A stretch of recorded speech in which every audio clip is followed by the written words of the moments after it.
नमस्कार, जय महाराष्ट्र. मी सागर गायकवाड. मी एक ठाणे जिल्ह्यामधून आजोबा पर्वताच्या कुशीत बसलेलं माझं गाव गुंडे आळवे. इथं माझी 1 एकर जमिनीवर मी एक आंब्याची लागवड रोपं लावलेली आहेत. इथं नवीन रोपं पण लावत आहे. खूप मला आनंद होतोय.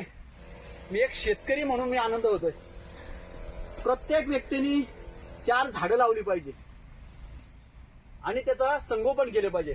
म्हणून एक निश्चय ठरवलंय का येत्या 2 वर्षाच्या काळात 50 आंब्याची झाडं, आयुर्वेदिक झाडं या सह्याद्री पर्वताच्या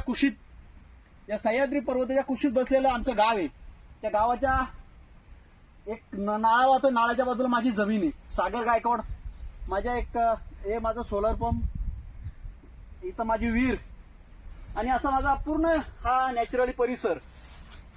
आता मी आंबे लागवडसाठी मी फवारणी करतोय. मला या बाजूला पूर्ण मला एक नवीन आंब्याची लागवड करायची. नमस्कार, जय महाराष्ट्र. मी सागर गायकवाड. मी एक ठाणे जिल्ह्यामधून आजोबा पर्वताच्या कुशीत बसलेलं माझं गाव गुंडे आळवे. इथं माझी 1 एकर जमिनीवर मी एक आंब्याची लागवड रोपं लावलेली आहेत. इथं नवीन रोपं पण लावत आहे. खूप मला आनंद होतोय. मी एक शेतकरी म्हणून मी आनंद होतोय. प्रत्येक व्यक्तीने 4 झाडं लावली पाहिजे आणि त्याचा संगोपन केले पाहिजे.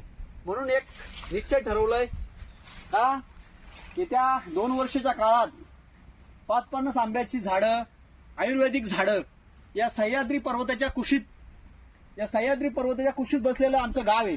त्या गावाच्या एक नाळा वाहतो, नाळ्याच्या बाजूला माझी जमीन आहे. सागर गायकवाड हे माझा सोलर पंप, इथं माझी विहीर आणि असा माझा पूर्ण हा नॅचरली परिसर.